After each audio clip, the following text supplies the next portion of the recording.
ಪಾಲಕ್ ಪನ್ನೀರಾ ಅದು ಹೆಂಗೆ ಮಾಡೋದು? ಹಾಯ್ ಫ್ರೆಂಡ್ಸ್, ಹೇಗಿದ್ದೀರಾ ಎಲ್ಲರೂ? ಇವತ್ತು ಪಾಲಕ್ ಪನ್ನೀರ್ ಮಾಡೋಣ ಅಂತ. ಪಾಲಕ್ ಪನ್ನೀರ್ ಮಾಡೋದಕ್ಕೆ ಒಂದು ಪಾತ್ರೆಯಲ್ಲಿ ತೊಳೆದಿರೋಂಥ ಪಾಲಕ್ ಸೊಪ್ಪು, ಒಂದು ಕಟ್ಟಷ್ಟು ಪಾಲಕ್ ಸೊಪ್ಪನ್ನ ತೊಳ್ಕೊಂಡು ಹಾಕ್ಕೊಂಡಿದ್ದೀನಿ. ಸ್ವಲ್ಪ ನೀರು ಹಾಕ್ಬಿಟ್ಟು ಒಂದು 4-5 ಹಸಿಮೆಣಸಿನ್ಕಾಯಿ ಹಾಕ್ಬಿಟ್ಟು ಬೇಯಕ್ಕಿಡೋದು. ಬೆಂದು ಚೆನ್ನಾಗಿ ನೋಡಿ ಬಣ್ಣ ಚೇಂಜ್ ಆಗುತ್ತೆ. ಆವಾಗ ತಣ್ಣಗಾಗಕ್ಕೆ ಬಿಟ್ಬಿಡಬೇಕು. ತಣ್ಣೀರು ಹಾಕ್ಬಿಟ್ಟು ತಣ್ಣಗೆ ಮಾಡಿಬಿಟ್ಟು ಆಮೇಲೆ ಅದನ್ನು ರುಬ್ಬೋದು. ಬೇರೆ ನೀರೇನು ಸೇರಿಸ್ದಿರ ರುಬ್ಬಬಹುದು, ಯಾಕಂದರೆ ಪಾಲಕ್ ಸೊಪ್ಪಲ್ಲೇ ನೀರಿನ ಅಂಶ ಇರುತ್ತಲ್ವ, ಹಾಗಾಗಿ. ಆಮೇಲೆ ಒಂದು ಬಾಣಲೆಗೆ ಒಂದು ಸ್ವಲ್ಪ ಬೆಣ್ಣೆ, ಒಂದು ಚಮಚದಷ್ಟು ಬೆಣ್ಣೆ. ನಾನು ಬೆಣ್ಣೆ ಮನೆಯಲ್ಲೇ ಮಾಡ್ತೀನಿ, ಕೊಂಡಿದ್ದೂ ಹಾಕ್ಬೋದು, ಯಾವ್ದು ಬೇಕಾದರೂ ಒಟ್ಟಿನಲ್ಲಿ ಬೆಣ್ಣೆ ಹಾಕಬೇಕು. ಆಮೇಲೆ ಸ್ವಲ್ಪ ಎಣ್ಣೆ, ಯಾಕೆಂದರೆ ಅದು ಕ್ರೀಮಿ ಥರ ಆಗಬೇಕಲ್ವ, ಅದಕ್ಕೆ ಬೆಣ್ಣೆ ಬೇಕಾಗುತ್ತೆ.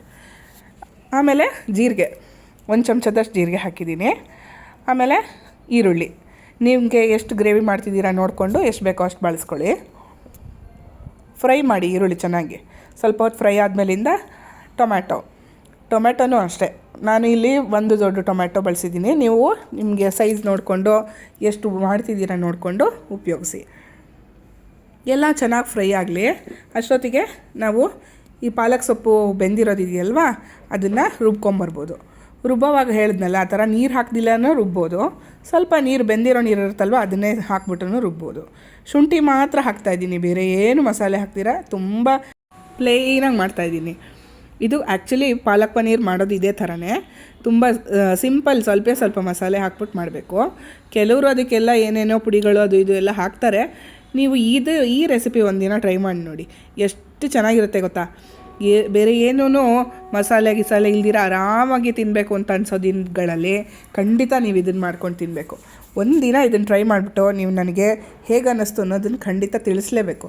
ರುಬ್ಬಿರೋದನ್ನು ಮಿಕ್ಸಿಗೆ ಸ್ವಲ್ಪ ನೀರು ಹಾಕ್ಕೊಂಬಿಟ್ಟು ಅದನ್ನು ಹಾಕ್ಕೊಳ್ಳೋದು. ಆಮೇಲೆ ಉಪ್ಪು ಸೇರಿಸ್ಕೊಳ್ಳೋದು, ರುಚಿಗೆ ಬೇಕಾಗಿರೋಷ್ಟು ಉಪ್ಪು ಹಾಕ್ಕೊಂಡು ಎಲ್ಲ ಮಿಕ್ಸ್ ಮಾಡ್ಕೊಳ್ಳೋದು. ಚೆನ್ನಾಗಿ ಕಲಿಸ್ಕೊಂಬಿಟ್ಟು ಇವಾಗ ಪನ್ನೀರನ್ನ ಸ್ಲೈಸ್ ಮಾಡಿಬಿಟ್ಟು ಸಣ್ಣದಾಗೋ ಅಥವಾ ದೊಡ್ಡದಾಗಿ ಬೇಕು ಅಂದರೆ ದೊಡ್ಡದಾಗೂ ಹಾಕ್ಕೋಬೋದು. ಹಾಗೆ ಡೈರೆಕ್ಟು ಇದಕ್ಕೆ ಹಾಕ್ಬಿಡೋದು. ಇದ್ರದ್ದು ಫುಲ್ ಡೀಟೇಲ್ಡ್ ರೆಸಿಪಿ ನಾನು ನನ್ನ ಚಾನಲಲ್ಲಿ ಹಾಕಿದ್ದೀನಿ, ಖಂಡಿತ ಹೋಗಿ ನೋಡಿ. ಇದೆಲ್ಲ ಮಿಕ್ಸ್ ಮಾಡ್ತಾಯಿದ್ದೀನಿ. ಚೆನ್ನಾಗಿ ಮಿಕ್ಸ್ ಆದಮೇಲಿಂದ ಪಾಲಕ್ ಪನ್ನೀರು ಚೆನ್ನಾಗಿ ಕುದೀಲಿ. ಅಷ್ಟೊತ್ತಿಗೆ ಗ್ರೇವಿ ಕನ್ಸಿಸ್ಟೆನ್ಸಿಗೆ ಬರುತ್ತಲ್ವ, ಆವಾಗ ರೆಡಿ ಆಗೋಯ್ತು. ಇಷ್ಟೇ, ತುಂಬ ಈಸಿಯಾಗಿ ಮಾಡ್ಬೋದು. ಈಸಿ ರೆಸಿಪಿಗಳು ಆ್ಯಕ್ಚುಲಿ ತುಂಬ ಚೆನ್ನಾಗಿರುತ್ತೆ. ನೀವು ಖಂಡಿತ ಟ್ರೈ ಮಾಡಿಬಿಟ್ಟು ನನಗೂ ಹೇಳಬೇಕು ಹೇಗಾಯಿತು ಅಂತ.